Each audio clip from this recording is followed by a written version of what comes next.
إنه يخاطب ملكات خفية في النفس لا نعرفها نحن ولكن يعرفها الله سبحانه وتعالى خالق الإنسان وهو أعلم به. The Holy Quran communicates with hidden receivers in the human self. Hidden receivers. I love that.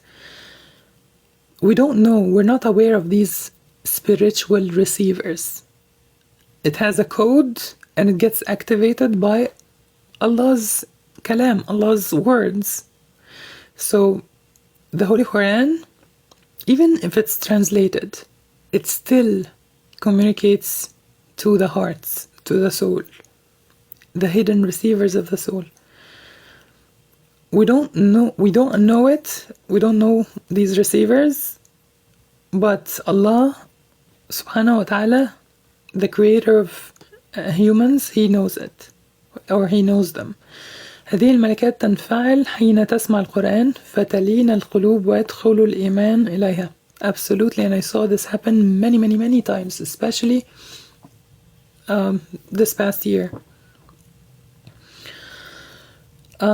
These parts of our hearts, or these receivers, they get activated when they listen to the Holy Quran. So the hearts would get tender, soften up, and faith enters into them, whether you're a Muslim or you're not Muslim. ولقد تنبه الكفار إلى تأثير القرآن الكريم في النفس البشرية. And the disbelievers during the time of Prophet Muhammad, peace be upon him, those who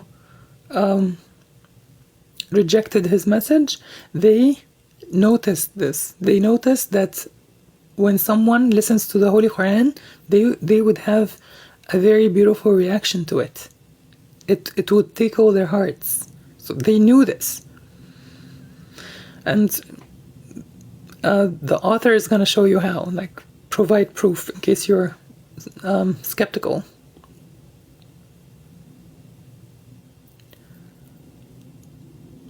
So the disbelievers were alert, or they noticed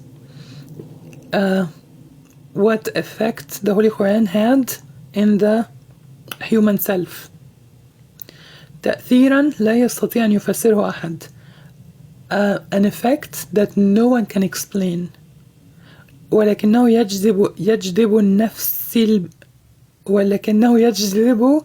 النفس إلى طريق الإيمان ويدخل الرحمة في القلوب. But it's an effect that attracts the self towards the path of belief and lets mercy enter into the hearts. Makes you a nicer person, makes you a more merciful person. لذلك, because of that, كان أئمة الكفر يخافون أكثر ما يخافون من سماع الكفار للقرآن. The leaders of the disbelievers feared nothing more than non-Muslims listening to the Quran, which is something that I still see, that the leaders, not the average non-believer, the leaders of disbelievers in Islam, they don't want anyone to listen to the Holy Quran. Yeah, don't even read the Quran, don't even listen to it.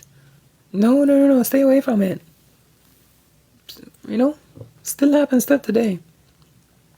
ويحاولون منع ذلك بأي وسيلة, and they try to prevent this at whatever cost. ويعتدون على من يتلو القرآن, and they would assault whoever reads the Quran. ولو أن هذا القرآن لم يكن كلام الله الذي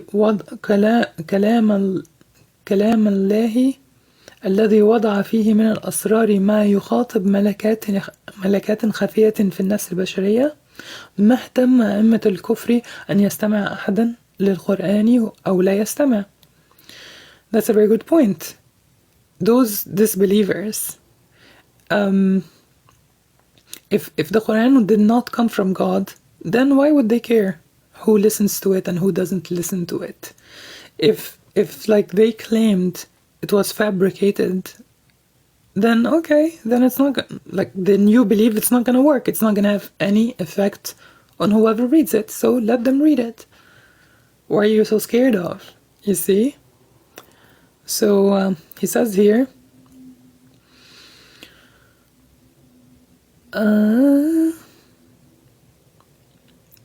if the Holy Quran did not contain if the Holy Quran was not the word of God, who put inside it secrets that can communicate to the hidden receivers in the human self, then the leaders of disbelievers wouldn't have cared who listens to the Quran and who doesn't. ولكن شعورهم بما يفعله كلام الله جعلهم لا يمنعون سماع القرآن فقط بل قالوا كما يروي لنا القرآن الكريم. But أعوذ بالله من الشيطان الرجيم. وقال الذين كفروا لا تسمعوا لهذا القرآن والغوا فيه لعلكم تغلبون. سورة فصلت. But the disbelievers,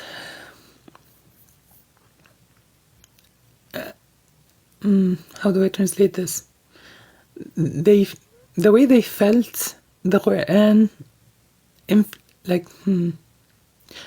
their perception of the influence Quran has on whoever reads it made them not only prohibit listening to the Holy Quran, but also do something even more, which Allah has revealed to us in Surah Fussilat, chapter Fussilat. I believe it's Surah number 41.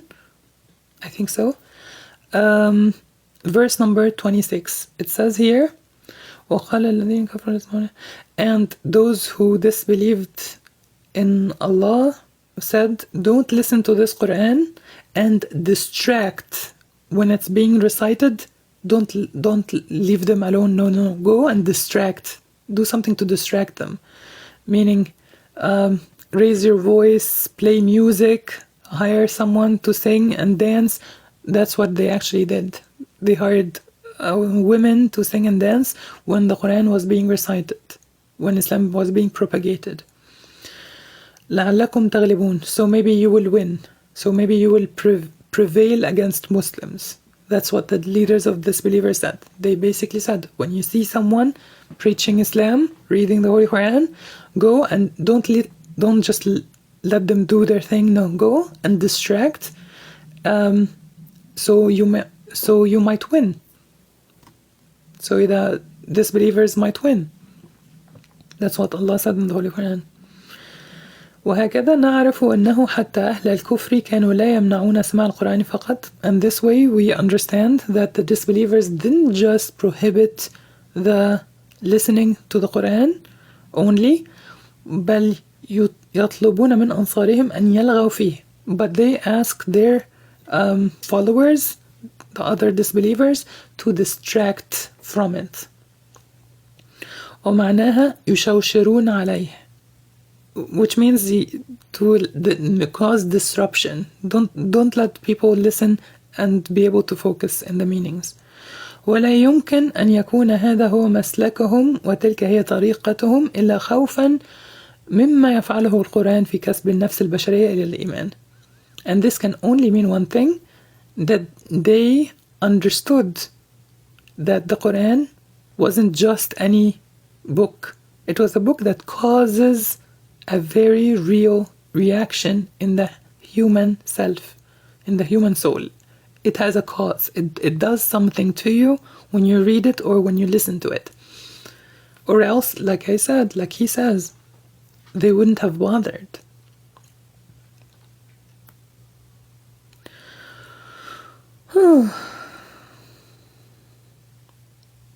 إن مجرد تلاوته تجذب النفس الكافرة إلى منهج الله.